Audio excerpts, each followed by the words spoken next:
Olá pessoal, eu sou o professor Lucas Ritt, eu dou aula de Biologia e hoje eu vou fazer uma correção da prova de Ciências da Natureza do Enem 2020 que aconteceu no último final de semana.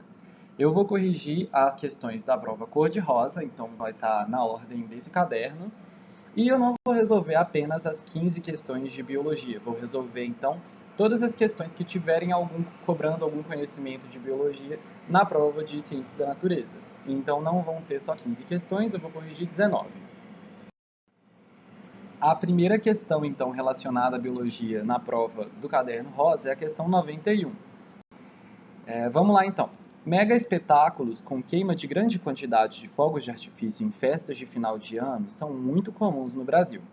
Após a queima, grande quantidade de material particulado permanece suspensa no ar. Entre os resíduos encontram-se compostos de sódio, potássio, bário, cálcio, chumbo, antimônio, cromo, além de percloratos e gases como dióxido de nitrogênio e enxofre. Esses espetáculos promovem riscos ambientais por quê? Então, pessoal, vamos analisar as alternativas juntos para encontrar a alternativa mais correta. Pelo que a gente já viu aqui no texto, está falando sobre poluição, né? Então, a poluição causada pelos mega espetáculos de queimas de fogo de artifício. E aí vamos lembrar aí do que a gente já viu sobre isso, né? Pelo menos se não viu nada na escola ou no cursinho sobre isso, nos estudos, lembra aí da sua vida, o que você sabe. Então vamos pensar, fogos de artifício são queimados na atmosfera, né? Quais são os tipos de poluição que ele pode causar? Pode causar poluição atmosférica, poluição sonora, então a questão pode estar falando de muita coisa. Vamos nas alternativas para ver o que exatamente eles querem saber. Então, está pedindo para descobrir quais riscos ambientais eles podem causar. Alternativa A. As substâncias resultantes da queima de fogos de artifício são inflamáveis. Na verdade, o que era inflamável já entrou em combustão na hora da explosão do fogo de artifício, né? E aí os resíduos não são inflamáveis. Alternativa B. Os resíduos produzidos na queima de fogos de artifício ainda são explosivos. Alternativa falsa também, igual a alternativa A. C.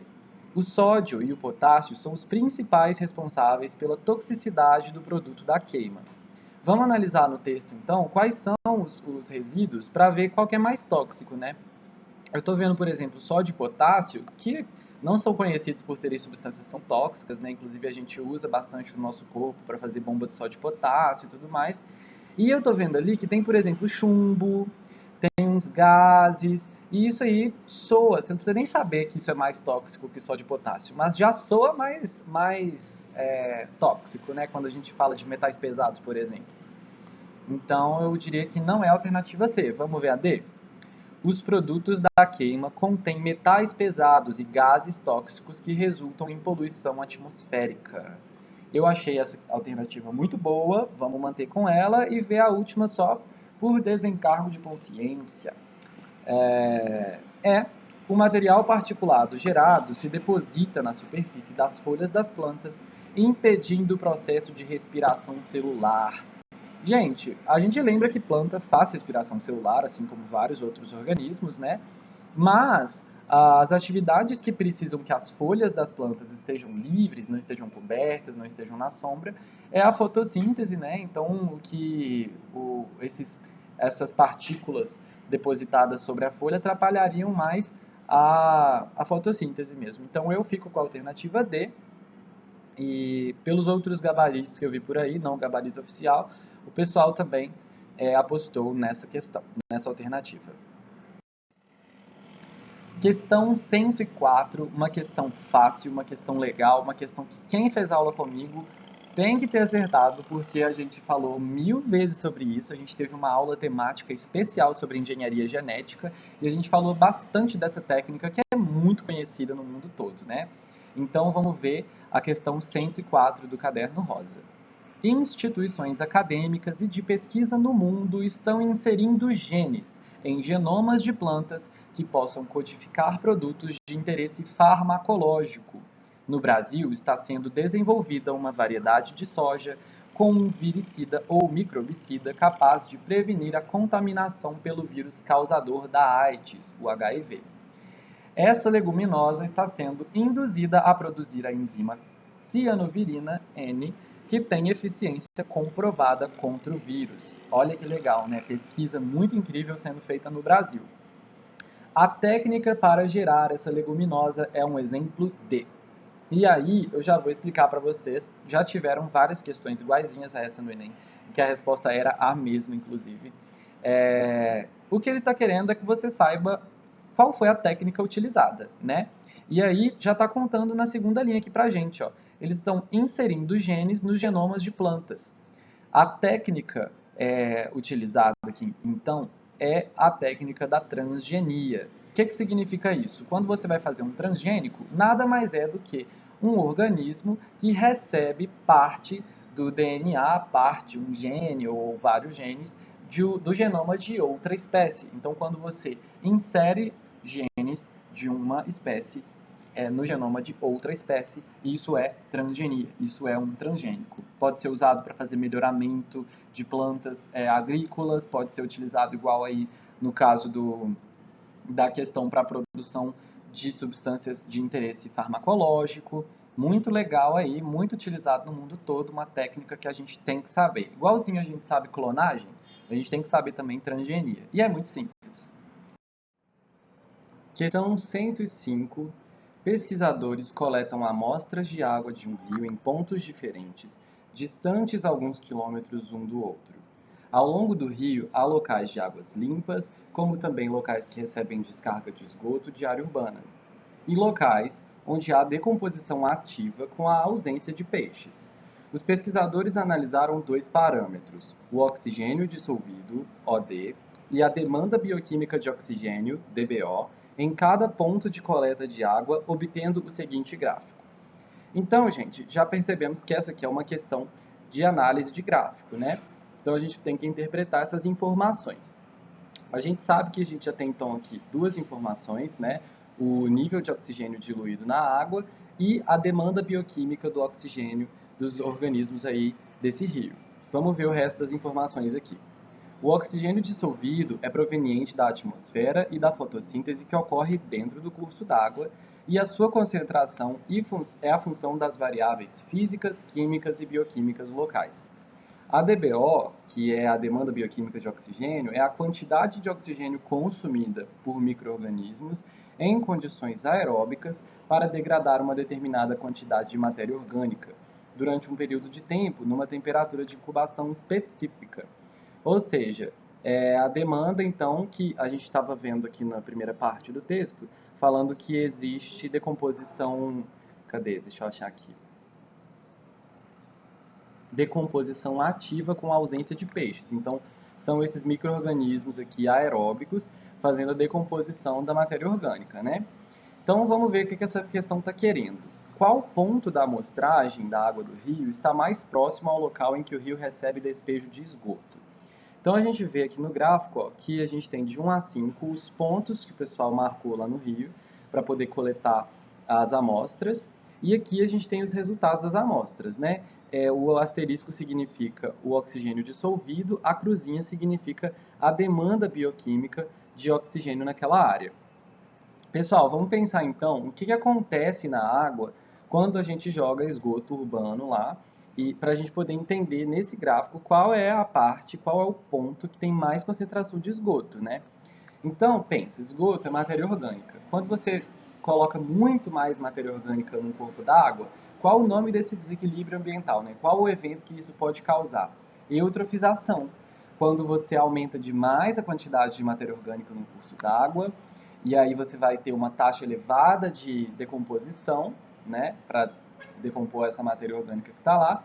Esses organismos que fazem essa decomposição, está escrito aqui que eles são aeróbicos, ó, então eles vão fazer o consumo de oxigênio, né, vai usar o oxigênio disponível na água. Isso vai fazer com que diminua a quantidade de oxigênio disponível, mesmo que a demanda pelo oxigênio aumente, porque esses micro-organismos vão precisar cada vez de mais oxigênio, né? Quanto mais esgoto é jogado, mais decomposição acontece, mais oxigênio é gastado, e a gente tem que ver da onde vem esse oxigênio. Está escrito aqui que vem da atmosfera e da fotossíntese que acontece no curso d'água. Outra coisa que esse esgoto pode atrapalhar deixa a água mais turva, e aí menos luz vai atravessar a água e chegar até o fundo desse rio, por exemplo, diminuindo também a taxa de fotossíntese lá embaixo, fazendo com que diminua também o fornecimento de oxigênio. Então a gente já percebeu que vai ter uma alta demanda de oxigênio e vai ter uma baixa quantidade de oxigênio dissolvido na água. É só isso que a gente precisa achar no gráfico. Qual é o ponto com a maior demanda bioquímica de oxigênio e a menor quantidade de oxigênio diluído na água. Vamos analisar os pontos de coleta, os pontos de amostragem? Então, o ponto número 1, está com oxigênio diluído baixo aqui, né, em 4, e com uma demanda bioquímica de oxigênio muito alta, quase em 13.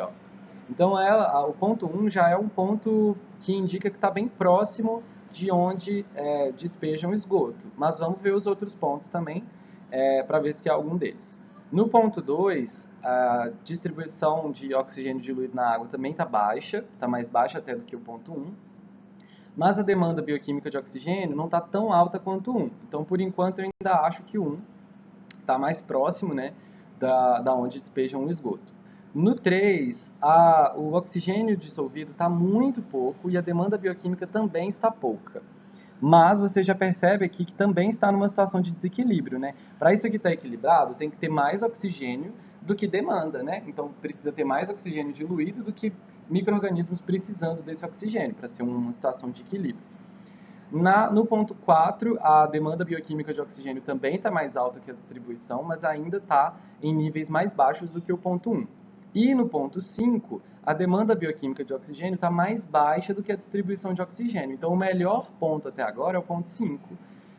O ponto mais equilibrado, menos afetado. Provavelmente ele é o ponto mais longe, né, do local onde despeja o esgoto.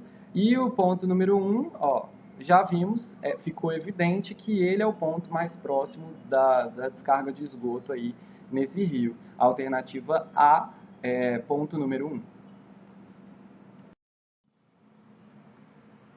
Questão 107, então, do caderno rosa, uma questão também muito legal. Esse ano eu cheguei a falar disso na aula, falei isso até fora de aula, comentando com outras pessoas. Uma questão, então, sobre fotossíntese. Vamos ver o que ela está falando. Em uma aula sobre metabolismo energético, foi apresentado um experimento clássico realizado por Engelmann. Um recipiente contendo bactérias aeróbias e uma alga verde filamentosa foi submetido à iluminação de uma fonte de luz representada pelo microespectro. Após a explicação, um aluno esquematizou na lousa o resultado do referido experimento. Então vamos ver aqui, a gente tem aqui no meio os filamentos de uma alga verde filamentosa, né? E em volta a gente tem aqui bactérias aeróbias, ou seja, bactérias que precisam de oxigênio.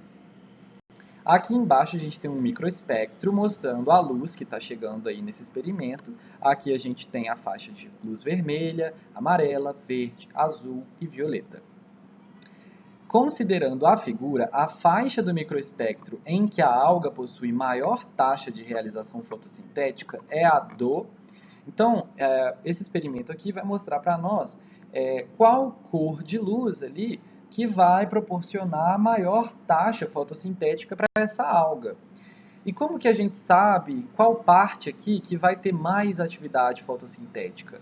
A gente sabe que a fotossíntese produz oxigênio, né? Então, aonde está tendo mais fotossíntese, vai ter mais oxigênio. E a gente sabe também que essas bactérias aqui são aeróbias, ou seja, elas gostam de oxigênio. Então, a parte que tiver mais bactérias é a parte que tem a maior taxa fotossintética. Analisando aqui muito facilmente nessa imagem, a gente percebe que nessa área aqui tem muito mais bactéria.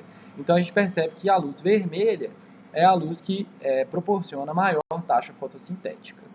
Considerando a figura, a faixa do microespectro em que a alga possui maior taxa de realização fotossintética é a do vermelho. A alternativa é. E é isso aí. Muito simples também, uma questão de análise da imagem, né? E está cobrando aí basicamente que você saiba o que é uma bactéria aeróbia e o que é fotossíntese. Uma questão muito tranquila também, acho que deve estar aí classificada como uma questão fácil. Pessoal, então questão 109. Plantas pioneiras são as que iniciam o processo natural de cicatrização de uma área desprovida de vegetação. Em geral, têm pequeno porte e crescem muito rápido, desenvolvem-se a pleno sol e são pouco exigentes quanto a condições do solo, produzem grande quantidade de sementes e possuem ciclo de vida curto.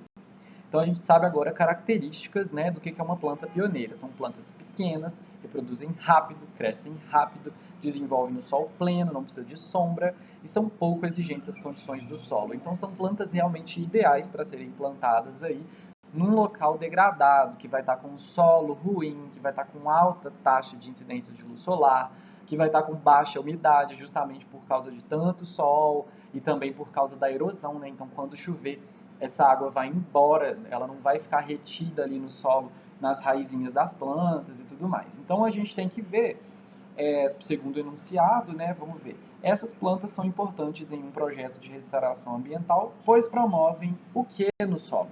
Então a gente vai ver nessas alternativas o que elas promovem. Alternativa A, o aumento da incidência de luz solar. Essa alternativa está bem errada, né? Porque pensa, se você faz uma cobertura aí com plantas no solo onde não tinha plantas, a incidência de luz solar vai diminuir aí no solo, né? Vai ter sombra agora. Então não é essa a alternativa. Alternativa B, diminuição da absorção de água. Também não, né? Lembra que eu falei sobre a absorção de água num local sem vegetação passar direto por causa da erosão, não tem como a plantinha ficar ali segurando a água? Vai acontecer bem o contrário, na verdade, né? C, estabilização da umidade. Pode muito bem ser essa, né? Então agora a gente tem as raizinhas dessas plantas pioneiras que vão ali segurar a água. Também tem a cobertura no solo que vai impedir que toda essa água evapore, né? Então realmente vai estabilizar essa umidade no solo aí primeiro, coisa super importante para depois vir com outras plantas que precisam de um solo mais úmido e mais rico, né, em nutrientes, sais minerais, etc. De elevação da temperatura, a gente sabe que essa também está errada, porque na verdade a planta não vai aumentar a temperatura do lugar, né? Na verdade ela vai diminuir, ela está fazendo sombra, está aumentando a umidade, ela está produzindo fotossíntese ali o tempo todo, então a planta na verdade não vai elevar a temperatura, vai diminuir. E liberação de oxigênio. Bom, tá falando aqui, promovem no solo, né? As plantas, elas realmente fazem liberação de oxigênio, mas não é no solo, elas devolvem esse oxigênio para a atmosfera. Então, a alternativa C, estabilização da umidade. Questão 111, e vamos aproveitar para fazer propaganda do CD 111 da Pablo Vittar. Vamos ver essa questão. Em uma pesquisa estão sendo testados 5 quimioterápicos quanto à sua capacidade antitumoral. No entanto, para o tratamento de pacientes, sabe-se que é necessário verificar também o quanto cada composto agride as células normais. Para o experimento, partiu-se de cultivos de células tumorais, as colunas escuras na figura, e células normais, as colunas claras, com o mesmo número de células iniciais. Dois grupos controle não receberam os quimioterápicos. O controle de células tumorais vai ser representado por CT e de células normais, CN. As colunas 1, 2, 3, 4 e 5 correspondem aos grupos tratados com os 5 compostos. O número de células viáveis após o tratamento está representado pelas colunas. Qual quimioterápico deve ser escolhido para o tratamento desse tipo de tumor? Gente, então aí, ó, questão sobre câncer. Quem foi meu aluno também, levante as mãos para o céu, porque a gente teve uma aula temática gigante sobre câncer e a gente falou bastante sobre essa doença que caiu em 2 questões no Enem esse ano. Enem que cobrou poucas doenças, mas cobrou câncer 2 vezes. Então vamos ver, gente. Está falando aqui que eles estão testando quimioterápicos e a capacidade antitumoral deles. Então, o que vai acontecer? Esses quimioterápicos vão atacar as células cancerígenas e, infelizmente, não tem como esses quimioterápicos atacarem apenas essas células cancerígenas. Elas acabam atacando também as células normais. Um bom remédio aí para tratar câncer é um remédio que vai matar a maior quantidade de célula cancerígena possível, agredindo o mínimo de células normais possíveis. Então, isso aí vai fazer um balanço, né, em que a pessoa consegue se tratar sem ficar muito mal aí durante esse tratamento. Então, a gente tem que olhar nesse gráfico, primeiramente, os grupos controle. Então, o grupo controle é quem não recebeu o tratamento, as células lá que não receberam o tratamento. Esse, então, é o estado normal. Esse é o tanto de célula cancerígena e o tanto de célula normal viável depois desse tempo. Então, para ser melhor, tem que ter mais célula normal do que o grupo controle e menos célula cancerígena do que o grupo controle. Vamos fazer essa análise? Então, o número 1 aí, ó, tem um pouquinho menos de célula cancerígena e tem a mesma coisa aí de célula normal do grupo controle. Então, aí ele é interessante, mas vamos analisar os próximos quimioterápicos também. Vamos ver o número 2 aqui, ó. Então, comparado com o grupo controle, tem bastante menos célula cancerígena aqui, né? Aí aproximadamente metade, né? Menos da metade, na verdade. E vamos ver como estão as células normais. Legal, ó. Tem células normais acima da média do grupo controle. Então, o 2 está bem legal aí, ó. Vamos ver o 3. Tem bem menos célula cancerígena, então tá bem legal. Mas vamos ver aqui, ó, tem bem menos célula normal também. Então, mesmo tanto que ele é agressivo, né, ali para células cancerígenas, ele é bem agressivo também para células normais. Na verdade, é até mais agressivo, diminuiu mais ainda. Vamos ver o 4. O 4 aumentou o número de células cancerígenas. Então, aqui ó, nem adianta ele ter aumentado também as células normais. E o 5, ele está aí bem parecido com o grupo controle, então ele já não funcionou, né? Ele manteve o número de células cancerígenas, enquanto ainda deixou aí, ó, igual no grupo controle, as células normais. Então não é aí também um bom quimioterápico. Vamos ficar com o 2, então, que até então foi o melhor quimioterápico, alternativa B. Questão 112, questão bem interessante aí. É uma questão que está trazendo as doenças parasitárias, né? E todo ano a gente fala com os alunos, gente, memoriza os ciclos aí das doenças parasitárias, porque sempre cai. E esse ano não caiu nadinha. A única coisa que está falando aí de doenças parasitárias é essa questão que quer saber, na verdade, se você sabe o conceito de densidade. Então vamos dar uma olhadinha aqui no que foi essa questão. O exame parasitológico de fezes é utilizado para detectar ovos de parasitos. Um dos métodos utilizados, denominado de centrífugo-flutuação, considera a densidade dos ovos em relação a uma solução de densidade de 1,15. Assim, ovos que flutuam na superfície dessa solução são detectados. Os dados de densidade dos ovos de alguns parasitos estão apresentados na tabela. Então, gente, é uma questão aí de análise de tabela, de interpretação novamente, igual a gente teve aquela de gráfico, né? Então, vamos dar uma olhada aí nas alternativas para a gente entender. Está falando que o exame usa, então, uma técnica de centrífugo-flutuação. O que vai acontecer? Os ovos que forem menos densos do que 1,15 vão ficar suspensos e assim são detectados. Então a gente tem que ver densidade aí inferior a 1,15, porque aí eles vão flutuar.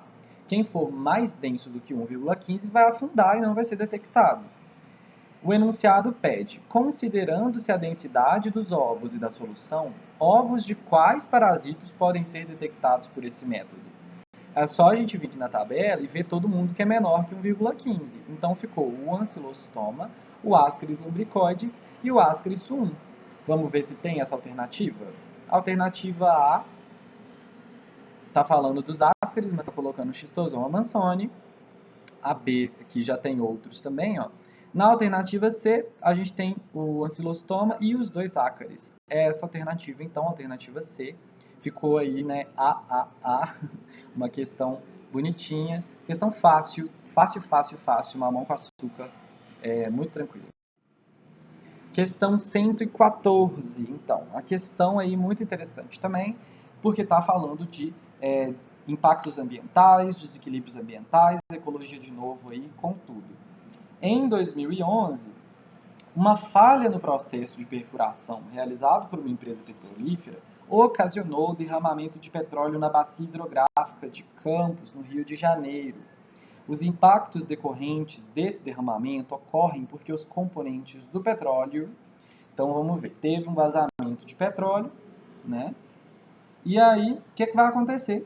E por quê? Né? Por causa dos componentes lá do petróleo, quais são as características dele que vão causar esses impactos? Então, alternativa A, reagem com a água do mar e sofrem degradação, gerando compostos com elevada toxicidade. Na verdade, não é isso que acontece quando você derrama óleo na água, né? O óleo não vai se degradando do nada. Alternativa B, acidificam o meio, promovendo desgaste das conchas calcárias de moluscos e a morte de corais. Gente, também não é isso que acontece quando você derrama óleo, né, no oceano. Se você quiser fazer o teste, derrama um pouquinho de óleo aí num copo d'água e vê se o meio vai ficar mais ácido e vai começar a desgastar a paredinha do seu copo. Eu acho que não. C. Dissolvem-se na água, causando a mortalidade dos seres marinhos por ingestão de água contaminada. Gente, óleo dissolve na água? Não. Então a questão já está errada por aí. O que essa questão quer saber é justamente se você sabe que óleo e água não se misturam. E aí isso pode causar impactos aí, né? O óleo não vai deixar a água mais ácida, não vai ser degradado, ele só não vai se misturar com a água, não vai dissolver na água. E aí a gente vai ver o que vai acontecer. Alternativa D, tem caráter hidrofóbico e baixa densidade, impedindo as trocas gasosas entre o meio aquático e a atmosfera. Gente, é justamente essa aí. Então, o óleo tem caráter hidrofóbico, ele não se mistura com a água, né? Além disso, ele tem baixa densidade, o que significa que ele vai aí flutuar sobre a camada de água.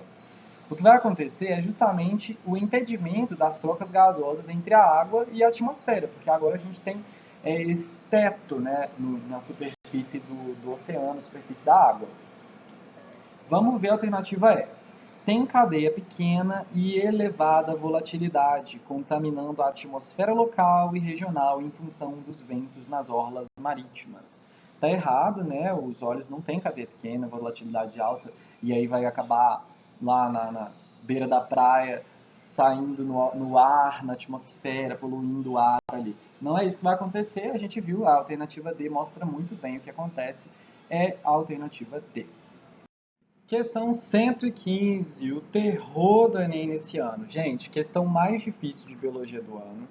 Também uma questão inovadora que causou várias polêmicas. Vamos conversar um pouquinho sobre isso. É a primeira vez no Enem que cai a matéria, o conteúdo de genética de populações. E isso causou uma revolta em muita gente, porque teoricamente não é um conteúdo que ensina-se muito no ensino médio, é mais em curso superior na área de biologia mesmo. Mas é uma questão possível de ser feita, apesar de extremamente difícil. E eu já quero adiantar, se você errou essa questão, não se preocupa. Lembra da TRI, onde as questões mais fáceis no Enem vão valer mais pontos do que as próprias difíceis, né? É até ruim quando você acerta difíceis e erra fáceis. Então, errar uma questão difícil não é o fim do mundo. É muito pior você errar uma questão fácil. Então, errar essa questão aqui tá de boa. Eu, inclusive, já confesso que eu precisei de ajuda da professora de matemática de vocês para conseguir explicar isso direitinho nesse vídeo. Então, vamos ler o texto da questão.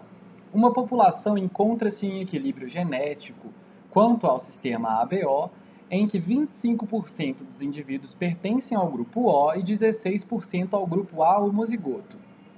Considerando que P é a frequência do alelo IA, Q é a frequência do alelo IB e R é a frequência do alelo I, que é o alelo recessivo, que quando está em homozigose forma o tipo O, espera-se encontrar, e aí aqui a gente tem uma tabela mostrando os tipos sanguíneos do sistema BO, os genótipos para expressar esses fenótipos e as frequências dos alelos aí para mostrar esse equilíbrio aí da genética dessa população.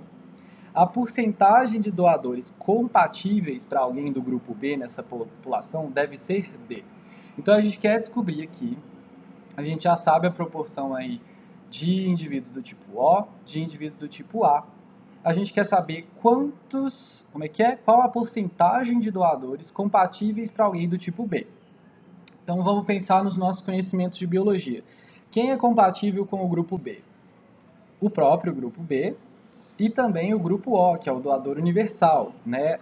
Então, a gente precisa saber fazer a soma da porcentagem de pessoas do grupo B e de pessoas do grupo O. Do grupo O, a gente já tem que são 25%. Né? A gente também já sabe que no grupo A, em homozigose, são 16%. Por que eu falei isso?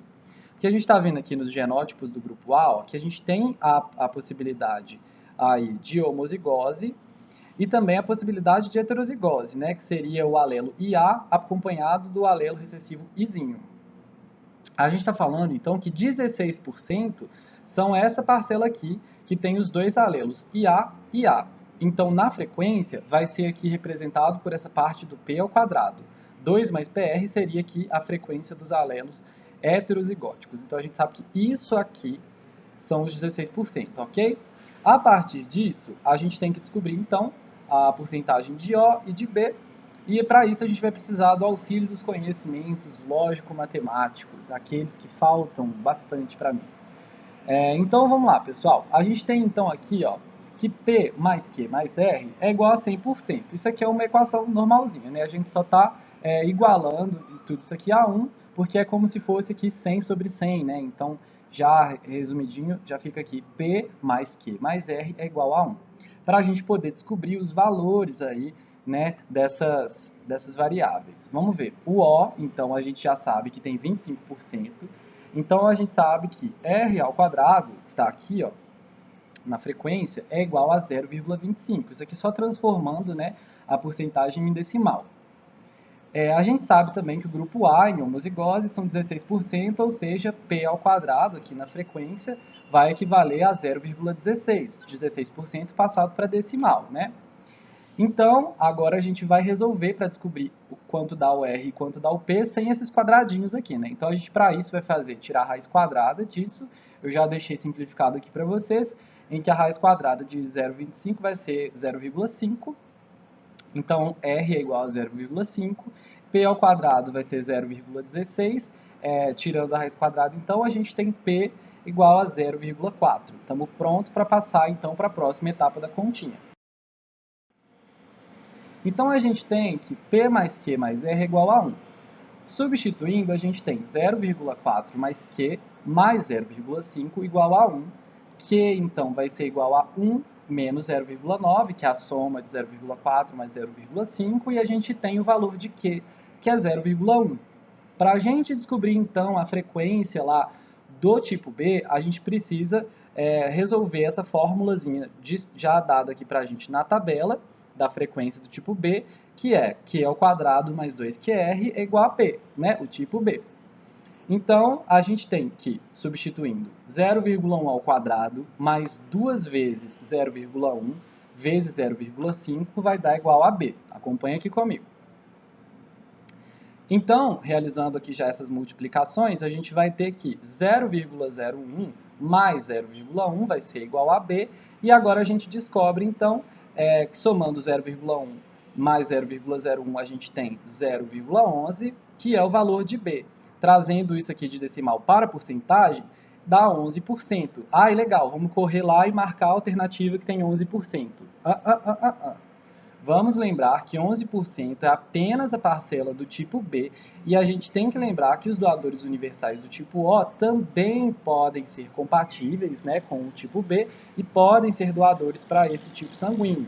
Então a gente tem que somar, não vamos esquecer disso. Então são 25% do grupo O mais 11% do grupo B, 36%, temos a alternativa D, 36%. É isso, gente.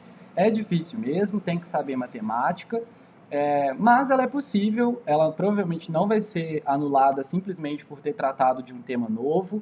No ano passado, linkagem caiu pela primeira vez também, o Enem está sempre aí se atualizando, trazendo assuntos novos, então eu acho que a gente tem que estar preparado para todos os anos a gente encontrar uma coisa nova. Quando a gente for estudar para o Enem, não adianta só confiar, né, nas probabilidades, aí, nas estatísticas passadas do que cai e o que não cai. A gente pode ter, assim, uma ideia, né? Igual nesse ano, mesmo a distribuição das questões, né, dos assuntos tendo sido diferente, ecologia continuou sendo o que mais cai, né? Mas, de toda forma, Não vamos deixar, né, de procurar saber sobre as atualidades em biologia, as notícias, as pesquisas mais famosas. Tudo que sai no jornal sobre biologia, dá uma assistidinha, já dei essa dica hoje na aula. Então é isso. Vamos passar para a próxima questão. Questão 116, mais uma para conta aí da ecologia, né? Uma questão tranquilona também, quem viu os desequilíbrios ambientais e propostas aí para restaurar o equilíbrio ecológico, vai saber com certeza a resposta dessa aqui fácil, fácil. Então, vamos ver do que se trata. A fragmentação dos habitats é caracterizada pela formação de ilhas de paisagem original circundadas por áreas transformadas. Esse tipo de interferência no ambiente ameaça a biodiversidade. Imagine que uma população de onças foi isolada em uma mata pequena. Elas se extinguiriam mesmo sem terem sido abatidas. Diversos componentes da ilha de habitat, como o tamanho, a heterogeneidade, o seu entorno, a sua conectividade e o efeito de borda, são determinantes para a persistência ou não das espécies originais. Uma medida que auxilia na conservação da biodiversidade nas ilhas mencionadas no texto compreende a. Então a gente está vendo uma situação de desequilíbrio ecológico e nós queremos uma solução, ou pelo menos algo que amenize os impactos ambientais naquele local.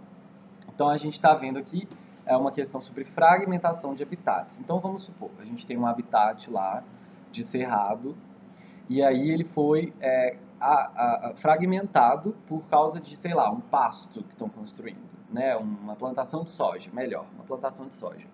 E aí ficou uma plantação de soja gigantesca e tem algumas ilhas no meio dessa plantação que tem um pouco de vegetação original, com animais também, seres vivos da formação original, né? Espécies originais do local. Vai começar a ficar complicado e aí a gente entra no exemplo das onças. Então tem um grupo de onças, uma população de onças vivendo num pequeno fragmento de mata no meio de uma plantação de soja. Mesmo se elas não forem abatidas, né, assassinadas por caçadores e tudo mais, elas podem ser extintas, elas vão acabar reduzindo ali seu tamanho populacional até provavelmente chegar em zero. Isso aí a questão já está contando para nós, né? O que a gente pode fazer para elas não ficarem enclausuradas aí nesses fragmentos, sofrendo tudo isso aqui que tá falando no final, ó. Tá falando dos fatores que influenciam, como o tamanho do fragmento, se o fragmento for pequenininho, se ele for maior, a heterogeneidade, ou seja, se ele tem biodiversidade, se ele tem vários tipos de espécies diferentes, ou se ele tipo tem a mesma planta, só uma espécie de ave, aí fica mais difícil ainda de sobreviver, né? O seu entorno, ou seja, o tipo de transformação que o habitat sofreu nas partes ali onde nem existe mais a vegetação original, a sua conectividade, ou seja, se tem como transitar entre um fragmento e outro, que aí você tem como fazer um fluxo aí de organismos, né, tanto de reprodução quanto de alimentação, então ajuda um pouco. E o efeito de borda. O que é efeito de borda? Gente, quando você fragmenta uma região de mata, as plantas e os animais que viverem na borda, eles vão estar em contato direto com o ambiente transformado. E eles vão sofrer maiores pressões do ambiente, como maior incidência de luz solar e radiação solar, mais poluição sonora, maior poluição atmosférica, porque está ali realmente nessa parte externa, maior temperatura. É mais complicado mesmo. E o que acontece? Esses organismos que vivem na borda, eles tendem a viver menos, às vezes morrer, não se desenvolver tão bem quanto se estivessem lá dentro, no meiozinho da mata, com temperatura mais baixa, mais sombra, mais biodiversidade, mais polinizador, menos fatores estressores, né? Então, o que tende a acontecer é um fragmento ficar cada vez menor, porque a borda vai sempre caminhando para o centro do que seria esse fragmento. Então, isso é o efeito de borda, tá? Uma medida que auxilia na conservação da biodiversidade nas ilhas mencionadas no texto é então vamos ver. Alternativa A, formação de microhabitats? Claro que não, né? Formação de microhabitats é o problema que a gente tem. A gente está procurando a solução. B, ampliação do efeito de borda. E aí, se a gente ampliasse o efeito de borda, a gente diminuiria ainda mais rápido esses fragmentos, né? C, construção de corredores ecológicos. O que é um corredor ecológico? É quando fazem uma faixa, né, um corredor com cobertura de vegetação nativa, que foi lá plantada por especialistas, por profissionais e tudo mais, fazem essa análise, né, de que espécie que tem ali, qual o tamanho do corredor que tem que ser, qual a largura do corredor, que tipo de planta tem que ter para funcionar. E aí os organismos conseguem migrar, né, de um fragmento para o outro, ter essa conectividade que a gente já viu no texto, que é uma coisa boa. Então a alternativa C é muito boa, uma concorrente aí para ser a certa. Vamos ver o resto. A alternativa D, promoção da sucessão ecológica. Gente, sucessão ecológica é quando o ambiente está vago. Acabou ali a biodiversidade do ambiente, não tem muita espécie, e aí espécies pioneiras começam a chegar e restabelecer um ecossistema naquela região. Não é o caso, a gente ainda tem os microhabitats, a gente está com a biodiversidade lá, a gente só precisa preservar ela. Então, sucessão ecológica também não é o caso. E é introdução de novas espécies de animais e vegetais. Gente, introduzir espécies exóticas, ou seja, espécies que não são originais daquele lugar, o que está dizendo aqui, ó, espécies novas, nunca é uma boa ideia. Porque a espécie nova que chega, ela geralmente não tem um predador natural, ela vai ter um aumento populacional muito grande, vai competir com as espécies nativas, muitas vezes pode acabar extinguindo as espécies nativas.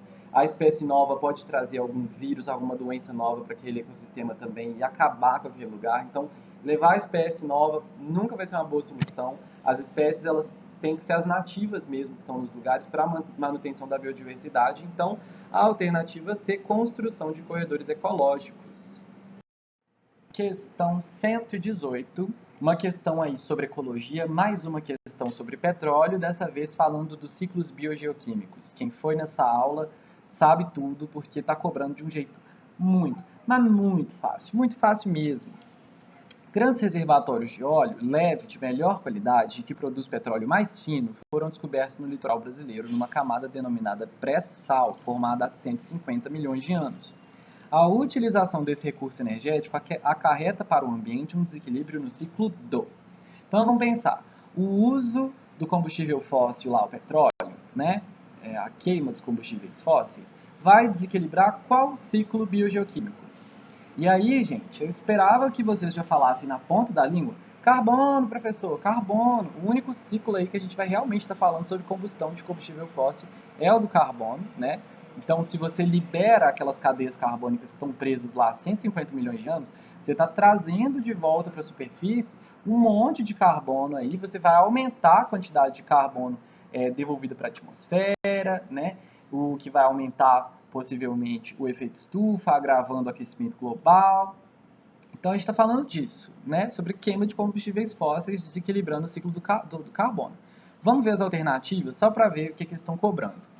Ó, nas duas primeiras alternativas, ele está falando do ciclo do nitrogênio, um ciclo que é muito difícil, que a gente sempre ensina, pedindo para as pessoas terem atenção aos detalhes, aos processos lá de nitrificação, de desnitrificação, de fixação e tudo mais. Tem vários compostos nitrogenados que a gente acaba citando, né? E é difícil mesmo de memorizar. Mas eu sempre digo, gente, não foca em memorizar, foca em entender, porque se você entende os ciclos, você acerta essa questão aqui, por exemplo, que não está pedindo para você saber o ciclo todinho, completar um ciclo, está só pedindo para você fazer uma interpretação com base nos seus conhecimentos dos ciclos biogeoquímicos. Então vamos lá, ciclo do nitrogênio, a gente sabe que acontece como? O nitrogênio está na atmosfera, quem é capaz de fixar esse nitrogênio são bactérias que vivem ali em conjunto com raízes de algumas leguminosas, fazem a fixação no solo, tem outros procariontes ali que vão fazer os processos de nitrificação no solo, transformando o nitrogênio atmosférico em compostos nitrogenados, e depois vai ter a desnitrificação, também realizada por procariotos, que estão ali presentes no solo, devolvendo esses compostos nitrogenados para a atmosfera na forma de N2. Então, a alternativa A e B está explicando isso. Está falando, ó, nitrogênio devido à nitrificação ambiental transformando a amônia em nitrito. E B, nitrogênio devido ao aumento dos compostos nitrogenados no ambiente terrestre. São duas alternativas que estão falando coisas certas sobre o ciclo do nitrogênio, mas que não tem nada a ver com o petróleo. A alternativa C e D falam do ciclo do carbono e a E fala do ciclo do fósforo. Vamos ver a E primeiro. Fósforo, devido à liberação de fosfatos acumulados no ambiente marinho. A gente já está vendo que não tem nada a ver com o petróleo, né? Então vamos ficar entre a C e a D, duas questões aí falando do ciclo do carbono. C. Carbono, devido ao aumento dos carbonatos dissolvidos no ambiente marinho. Ok, vamos ver se a D é mais interessante. Carbono, devido à liberação de cadeias carbônicas aprisionadas abaixo dos sedimentos. Eu acho que a D está mais correta, porque está falando justamente do que eu expliquei. Você tem um monte de cadeia carbônica guardada debaixo dos sedimentos. Aí você está abrindo uma porta ali para todas as cadeias carbônicas saírem de lá e serem utilizadas na queima de combustível fóssil, né, na produção de outros combustíveis, o que vai sim desequilibrar o ciclo do carbono, liberando muito mais carbono na atmosfera, o que também vai prejudicar os oceanos. E a gente vai ver uma outra questão ainda hoje sobre o ciclo do carbono, que vai falar sobre os impactos ambientais que o carbono pode causar na água. Questão 121, mais uma questão aí de ecologia para nós, uma questão do ciclo do carbono, ciclo que apareceu demais nessa prova, né? A gente tem então um texto aí falando sobre o dióxido de carbono. Vamos ver. O dióxido de carbono passa para o estado sólido, gelo seco, a menos 78 graus Celsius e retorna ao estado gasoso à temperatura ambiente. O gás é facilmente solubilizado em água, capaz de absorver radiação infravermelha da superfície da Terra e não conduz eletricidade. Ele é utilizado como matéria-prima para a fotossíntese até o limite da saturação. Após a fixação pelos organismos autótrofos, ou autotróficos, né, como está escrito ali, o gás retorna ao meio ambiente pela respiração aeróbica, pela fermentação, decomposição ou por resíduos industriais, queima de combustíveis fósseis e queimadas. Apesar de sua importância ecológica, seu excesso causa perturbações no equilíbrio ambiental. Considerando as propriedades descritas, o aumento atmosférico da substância afetará os organismos aquáticos em razão da... Então, muita coisa, né? Muita informação. Vamos organizar isso. Primeira coisa que a gente organiza é o enunciado, que é que a gente precisa saber o que a gente está sendo solicitado nessa questão, né? Então, considerando as propriedades do gás carbônico, o aumento atmosférico do gás carbônico afetará os organismos aquáticos em razão de... Então, está pedindo aí sobre o aumento atmosférico de CO2 interferindo em organismos aquáticos. O que no texto tem a ver com isso? Ó, aqui no início, o gás é facilmente solubilizado em água. Então, a gente já tem essa informação de que o gás atmosférico ele pode se solubilizar na água, que ele faz isso facilmente. Então, tem a ver com isso. E aí tem outras informações que vão ser inúteis, como, por exemplo, que a menos 78 Celsius ele congela, mas tem outras informações que podem ser úteis, então a gente pode voltar nesse texto aí enquanto a gente faz. Pessoal, eu quero começar com vocês a partir da última alternativa, a gente vai subindo. E vamos lá então, a alternativa é retração dos oceanos pelo congelamento do gás nos polos. Então essa alternativa está falando que o gás carbônico vai congelar quando estiver no Polo Norte, no Polo Sul, a menos 78 Celsius, e aí por causa disso ele vai retrair os oceanos, ou seja, vai diminuir o nível dos mares. Gente, aquecimento global, a gente está falando de aquecimento global nessa questão, né? E outros desequilíbrios causados pelo aumento atmosférico de CO2. Se você já viu um telejornal falando de aquecimento global, ou prestou atenção na aula que falava disso, você já sabe que, você pode até nem saber as causas, mas você já sabe o que o gás carbônico faz. E você já sabe que o nível dos mares está aumentando. E é uma coisa super alarmante, porque existem grandes metrópoles no mundo que ficam abaixo do nível do mar, né? Então, a gente já sabe que essa aí é uma alternativa que está errada, o gás carbônico não congela nos polos e diminui os oceanos de forma alguma. Alternativa D, limitação de transferência de energia entre os seres vivos. Gente, o que é essa transferência de energia entre os seres vivos? São as cadeias alimentares, né? Então, os produtores, que são os seres autotróficos, eles vão transformar a energia solar em energia química, né? Em matéria orgânica, lá, glicose e tudo mais. Os consumidores primários vão se alimentar disso, os secundários se alimentar dos consumidores primários, e aí continua esses níveis tróficos onde a energia vai fluindo entre os níveis ali do ecossistema. Está falando que aumentar o CO2 na atmosfera vai diminuir a transferência de energia entre os organismos aquáticos, ou seja, alterar a alimentação deles. É isso que acontece? Também não. Alternativa C, diminuição da emissão de oxigênio por autótrofos. Então está falando diminuição da taxa de fotossíntese, né?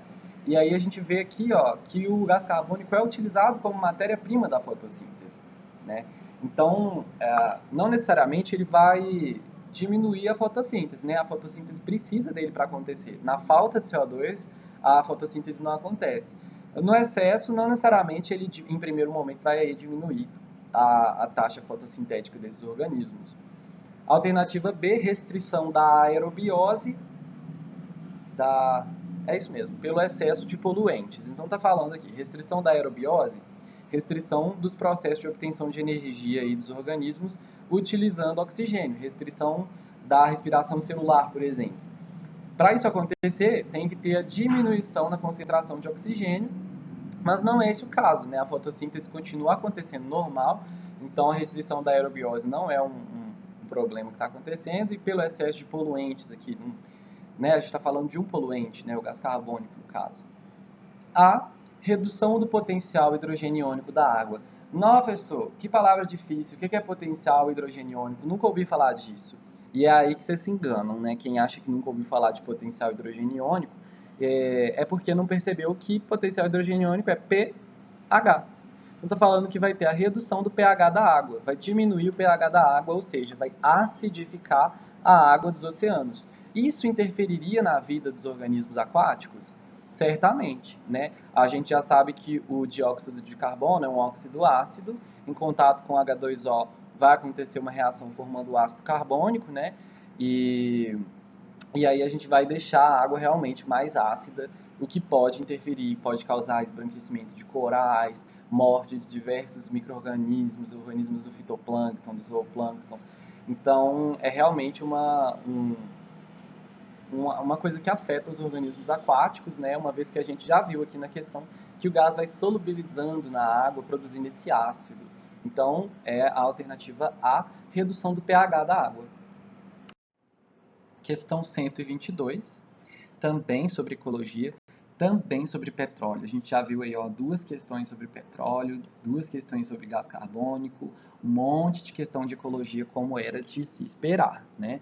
Quem vai fazer ano que vem a prova do Enem, né? Ano que vem, na verdade não, né? 2021, já pega de aprendizado aí esse tanto de questão de ecologia que cai, né? Mesmo num ano em que várias coisas não caíram, a ecologia permanece sendo o que mais cai, então permanece sendo o que deve ser estudado aí com mais atenção, dedicar mais tempo aí para aprender ecologia, né? Se der mole, vai acabar indo mal na prova mesmo.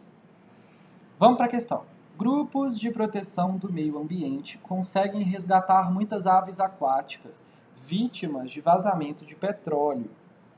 Essas aves são lavadas com água e detergente neutro para retirada completa do óleo do seu corpo e posteriormente são aquecidas, medicadas, desintoxicadas e alimentadas. Mesmo após esses cuidados, o retorno ao ambiente não pode ser feito imediatamente, pois elas precisam recuperar a capacidade de flutuação. Para flutuar, as aves precisam de. E aí a gente vai ver as alternativas agora, escolher a melhor. Recuperar o tônus muscular, recuperar a massa corporal, substituir as penas danificadas, restabelecer a capacidade de homeotermia, refazer a camada de cera impermeabilizante das penas. Gente, a gente sabe que as plantas, a gente sabe que as aves aquáticas, elas flutuam justamente porque elas têm glândulas debaixo das asinhas delas, produtoras de óleo. Esse óleo elas pegam com o biquinho e vão passando de peninha em peninha e assim as aves flutuam. Essa questão precisa que você saiba disso. Essa questão está querendo ver justamente quem sabe isso e quem não sabe isso, tá? É uma coisa que fala-se nas aulas de biologia, é uma coisa que passa na televisão, é uma coisa que tem na internet. Não é uma informação misteriosa, assim, de difícil acesso, sabe? Então isso mostra também que às vezes não é só prestar atenção na aula, não é só ler um livro, mas também prestar atenção no que acontece ao redor, né? Sempre tem casos, a gente acabou de ver aí numa outra questão, casos de derramamento de petróleo. Aconteceu um desastre ambiental, vai para as notícias, assiste o jornal, vê o que eles estão explicando, porque às vezes eles dão uma aula mesmo durante aquilo ali, e você vai aprender e reter esse conhecimento para o resto da sua vida. Quando vier o Enem, você sabe justamente como faz uma ave semiaquática, uma ave aquática flutuar na superfície, né? Então, tá falando aqui na A e na B sobre recuperar o tônus muscular, recuperar a massa corporal, né, ficar forte de novo. A ave, ela não precisa ficar fazendo muita força para ela flutuar, né? Ela flutua por causa dessa camada de óleo, que é uma substância hidrofóbica, né? Não mistura com a água, então deixa ela sequinha, inclusive a ave não fica nem molhada. C. Substituir as penas danificadas. Não necessariamente são as penas perfeitas que vão fazer com que as aves consigam flutuar, né? Às vezes está com as penas perfeitas, mas se não tiver a camadinha de óleo, ela não flutua. Então, não adianta só esperar as penas danificadas serem substituídas. D. Restabelecer a capacidade de homeotermia. Restabelecer a capacidade de se manter aquecido, né? Também não é isso que vai fazer uma ave marinha flutuar, uma ave aquática flutuar, né? Vai ser justamente a alternativa é refazer a camada de cera impermeabilizante das penas. Gente, uma coisa polêmica foi a utilização da palavra cera no lugar de óleo, porque cera é associada a plantas, né? Uma substância que as plantas produzem aí para impermeabilizar a superfície da folha, para evitar aí a perda de água para o ambiente. Então isso foi polêmico, deveria estar escrito óleo aqui para ficar melhor a alternativa, mas essa é a alternativa correta. Questão 124, então, a gente está quase acabando, entrando aí na parte final da aula, da correção. Vamos ver o que está falando aí. Pesquisadores dos Estados Unidos desenvolveram uma nova técnica que utiliza raios de luz infravermelha, que são invisíveis ao olho nu, para destruir tumores. Primeiramente, o paciente recebe uma injeção com versões modificadas dos anticorpos que têm a capacidade de grudar apenas nas células cancerosas. Então, eles marcam as células cancerosas com esse tipo aí de anticorpo, né?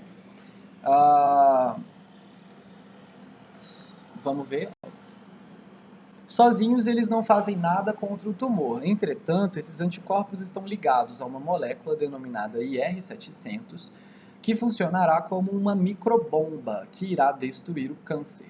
Em seguida, o paciente recebe raios infravermelhos. Esses raios penetram no corpo, chegam até a molécula de IR700, que vai ser ativada e libera uma substância que ataca a célula cancerosa. Então a gente está falando aí de um mecanismo muito minucioso, né, muito interessante, em que você consegue marcar as células cancerígenas e atacar apenas elas. Isso é muito importante. Na outra questão de câncer que a gente viu hoje, a gente também estava falando de tratamento e a gente falou sobre a importância de não prejudicar as células normais, né, prejudicar apenas as células cancerígenas. E assim, é justamente esse o grande desafio do tratamento de câncer hoje. Então a gente está falando de uma inovação muito interessante nessa questão. Com base nas etapas do desenvolvimento, o nome apropriado para essa técnica é... Gente, eu achei essa questão assim muito interessante. O que ela está pedindo para a gente é para a gente dar um nome para essa técnica. Só que existe uma lógica, né, na hora de dar esse nome. A gente precisa saber, a gente precisa testar os nossos conhecimentos para ver se a gente consegue dar um nome aí apropriado. Alternativa A, radioterapia. A radioterapia já existe, né, uma terapia feita aí a partir de radiação. Não vai ser a radioterapia isso aqui, a gente está falando de luz infravermelho, né? B, cromoterapia. Cromo aí vem de cores, né? Que tem a ver com luz. Só que fala ali no texto que a luz é infravermelha, invisível ao olho nu. Então não dá para falar que são cores, né? C, quimioterapia. Quimioterapia é quando você usa quimioterápicos, né? Remédios aí, compostos químicos para tratar alguma coisa. Não vai ser quimioterapia também. Vamos ver a D, fotoimunoterapia. E a E, terapia magnética. Vamos eliminar a E, terapia magnética não é, né? A gente não está falando nada de magnetismo, de campo magnético, nada disso. E aí sobra por eliminação a D, que na verdade tem um nome perfeito, fotoimunoterapia. O que é isso? Foto vem de luz, então a gente está falando aí realmente dos raios de luz infravermelho. Imunoterapia, a luz então estaria imunizando essas pessoas às células do câncer. É isso que acontece, gente? É exatamente isso. Então os anticorpos vão lá, marcam as células e a luz destrói essas células cancerosas. Então, fotoimunoterapia está tudo bem para mim, é uma terapia, um tratamento, né? Acho que é essa alternativa mesmo, a alternativa D é a correta. Questão 125 aí, uma questão também polêmica, porque ela trata de aracnídeos de uma forma um pouco mais aprofundada. E no ensino médio não espera-se que aprofunde-se tanto assim em cada grupo dos seres vivos, né, justamente por causa da limitação de tempo. E aí muita gente estava falando, essa questão é de nível superior, porque a gente só vê isso tudo quando estuda zoologia na faculdade e tudo mais. Mas eu vou mostrar para vocês que o enunciado ele vai entregar aí que, na verdade, a questão não está te cobrando coisa que não deveria. Eu vou contar para vocês quando eu estiver lendo, tá?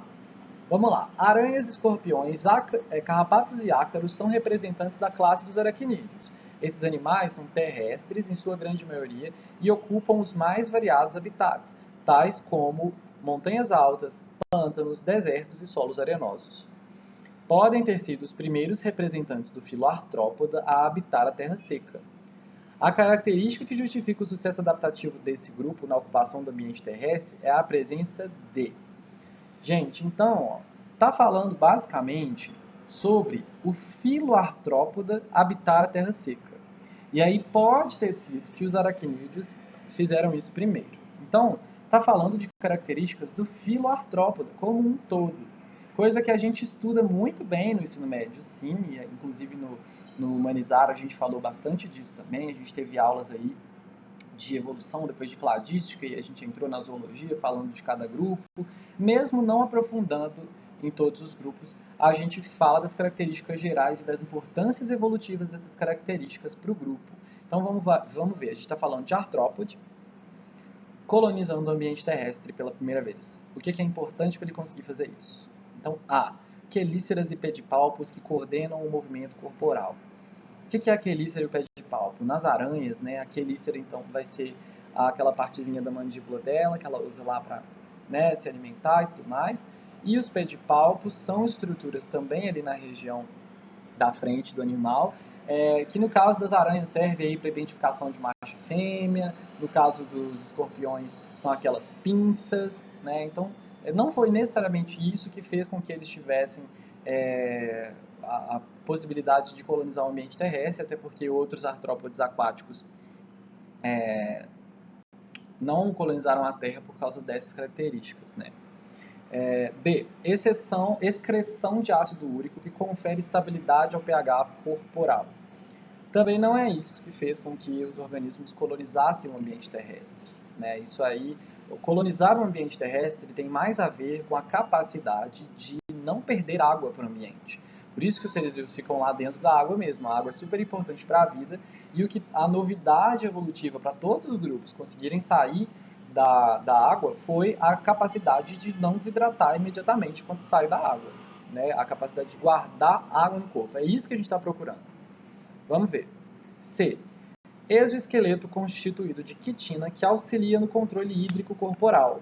Pode ser essa, né? Então a gente tem agora um esqueleto interno que prende a água lá dentro. Então os artrópodes conseguem sair do ambiente aquático. D. Circulação sanguínea aberta que impede a desidratação dos tecidos corporais. Gente, está falando característica que justifica o sucesso adaptativo na Terra. A circulação aberta, ela acontece em diversos organismos aquáticos, inclusive. Não foi uma novidade evolutiva tão importante assim para a colonização do ambiente terrestre.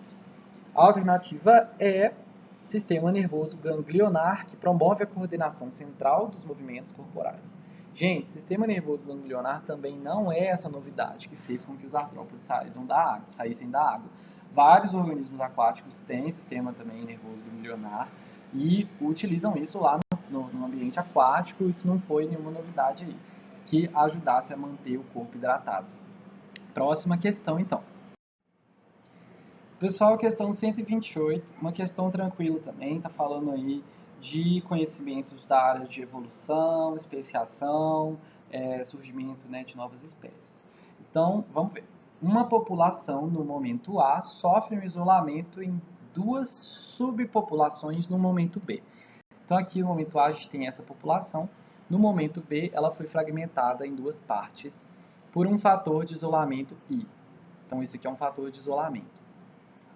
Passado, pode ser várias coisas, pode ser um rio que surgiu ali, pode ser uma fenda que abriu no chão, pode ser uma estrada que construíram, pode ser um monte de coisa. É um fator que isolou essas duas populações, elas não conseguem mais misturar. Passado um tempo, essas subpopulações apresentaram características fenotípicas e genotípicas que as distinguem, representadas na figura pelas tonalidades de cores aqui no momento C. Então, no momento C, ó, a gente vê que tem a subpopulação que está cinza escuro, a outra está branca. Então, a gente vê que houve aí uma mutação diferenciada entre as populações e o cruzamento aí, isolado, né, fez com que essas características novas, genotípicas e fenotípicas, ficassem isoladas. O posterior desaparecimento do fator de isolamento I pode levar, no momento D, a situações D1 e D2. Então, aí sumiu agora o fator de isolamento I, os dois fragmentos, então, estão juntos novamente. No momento D1, na situação hipotética D1, a gente vê que as duas subpopulações juntaram, mas não intercruzaram. Essa característica nova que surgiu não foi passada e distribuída aí para o resto da população. No momento, né, D2, hipotético, o pessoal aqui que tinha as características especiais nesse fragmentinho conseguiu intercruzar com o pessoal do outro fragmento, espalhando aí essa característica, né, diluindo essa característica nova aí para toda a nova população aí que está reunida agora. A representação indica que no momento D, na situação, a gente vai ter que analisar a situação D1 e a situação D2. Tá? Vamos ver, começando aí pela alternativa A. D1, ocorre um novo fator de isolamento geográfico? Não. A gente está vendo justamente que no momento D, o isolamento geográfico I desapareceu. As populações estão juntas novamente, mas não se misturaram, não foi por causa de isolamento geográfico. A alternativa B. Em D1, existe uma única população distribuída em gradiente? Não, a gente vê que em D1 tem ainda duas subpopulações bem evidentes. Alternativa C. D1 ocorrem duas populações separadas por isolamento reprodutivo. Gente, é essa a alternativa. A gente vê que as duas subpopulações estão juntas geograficamente, mas estão separadas justamente porque não conseguiram intercruzar aqui e distribuir essas novas características fenotípicas e genotípicas na população. Eles não reproduziram, isso é evidente, dá para ver aqui que foi um isolamento reprodutivo. A alternativa C é a correta. Vamos analisar a D e a E só para ver aí, para ter certeza, né? Alternativa D. D2, coexistem duas populações com características fenotípicas distintas. Também não, né? A gente vê que no D2 houve aí a mistura desses fatores, está todo mundo cinza clarinho. D2 foram preservadas as mesmas características fenotípicas da população original A. Também não, a gente vê que a tonalidade de cor está representando essas diferenças fenotípicas e genotípicas, né? Na a gente vê que estava aqui branquinho, ela continuou igual no momento B e no momento C, mas no momento D, onde houve o intercruzamento, as características já não eram as mesmas da população A. Então também não é a E, fica sendo a alternativa C.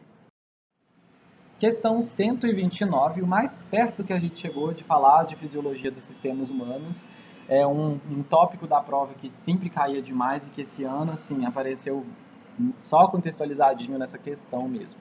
Vamos ver.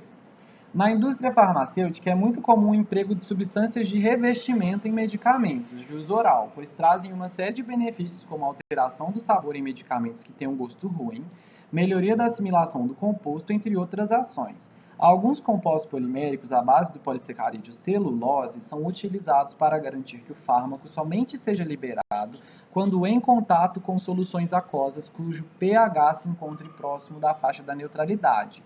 Ou seja, a gente está vendo ali o polissacarídeo celulose, a gente sabe que ele é resistente, né? Ele que confere a resistência da parede celular, da madeira, né? E a gente sabe também que o nosso tubo digestivo humano não consegue digerir a celulose, né? Então é por isso que a gente não consegue aí comer grama e aproveitar as calorias dela, tudo direitinho, né? Então, tá falando disso. Então tá falando justamente sobre preservar o remédio em pHs ácidos, né? Porque só deixa que o fármaco seja liberado quando em contato com soluções aquosas de pH próximo da neutralidade. Vamos ver o que está perguntando então. Qual é a finalidade do uso desse revestimento à base de celulose? Bom, a gente acabou de ver que é justamente só liberar o fármaco quando tiver com pH neutro. Então, a gente sabe também que no sistema digestivo, o estômago, por exemplo, libera ácidos digestivos, né, ácidos gástricos, que tem o pH aí ácido. Então, dá para inferir já, só pelo texto e pela pergunta, que essa proteção de celulose vai estar justamente protegendo o fármaco desses ácidos digestivos aí. Vamos ver se existe isso em alguma alternativa? Alternativa A: diminuir a absorção do princípio ativo no intestino. Por que será que um remédio ele precisaria vir com uma proteção para impedir que a gente absorva ele? Sendo que se a gente está tomando remédio, a gente precisa absorver ele. Alternativa errada. B: impedir que o fármaco seja solubilizado no intestino. Também não é isso, né? A gente estava falando de pH, isso aí não tem nada a ver. Alternativa C: garantir que o fármaco não seja afetado pelas secreções gástricas. Aparentemente essa é a alternativa mais próxima do que a gente falou, né? Garantir que o fármaco não seja afetado pelos líquidos aí, pelos ácidos, né? As secreções do estômago, por exemplo, né? Que são ácidas. D: permitir a liberação do princípio ativo pela ação das amilases salivares. Gente, então o que está falando aí é que as amilases salivares, né, as enzimas digestivas lá da saliva, na boca ainda, não afetem peraí. Permitir a liberação do princípio ativo pela ação das amilases salivares. Então está falando que as amilases salivares, as enzimas digestivas da saliva, abririam essa proteção e liberariam o fármaco. Só que, gente, a amilase salivar tá aí no início do tubo digestivo, ainda na boca, né? Tá falando justamente que a ação do pH ácido abriria essa capinha e liberaria, né, o fármaco. O contrário do que está escrito aqui no final do texto. Facilitar a liberação do fármaco pela ação dos sais biliares sobre o revestimento. Também não, né? A gente está falando justamente sobre proteger o fármaco aí das secreções gástricas, é a alternativa C, a alternativa correta. Última questão de hoje, questão 135, também falando sobre ecologia, também falando de desequilíbrios ambientais, poluição e etc. A enorme quantidade de resíduos gerados pelo consumo crescente da sociedade traz para a humanidade uma preocupação socioambiental, em especial pela quantidade de lixo produzido. Além da reciclagem e do reuso, pode-se melhorar ainda mais a qualidade de vida substituindo polímeros convencionais por polímeros biodegradáveis. Esses polímeros têm grandes vantagens socioambientais em relação aos convencionais. Por quê?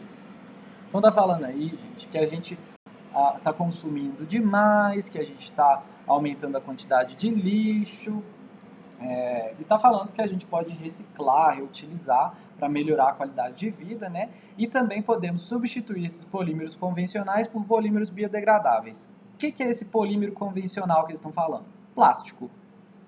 Então está falando para a gente reduzir plástico e usar plásticos biodegradáveis, outros polímeros biodegradáveis. Sacolinha no supermercado, não pegar a normal, pegar a biodegradável, que aí ela vai para a natureza, ela não demora muito tempo para se degradar igual o plástico, que fica, né, 100 anos lá no meio ambiente para se decompor.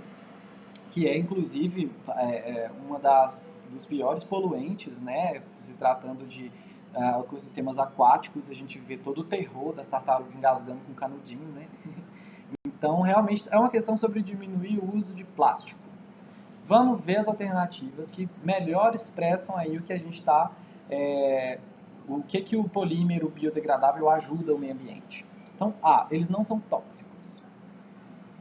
Tá, a gente estava falando que era sobre o tempo de degradação no ambiente, né? Vamos ver se tem uma alternativa que fala disso, que é melhor. B, não precisam ser reciclados. Interessante, não necessariamente ele precisa ser reciclado, né? Ele pode só ser biodegradável. Vamos ver o que mais. C, não causam poluição ambiental quando são descartados.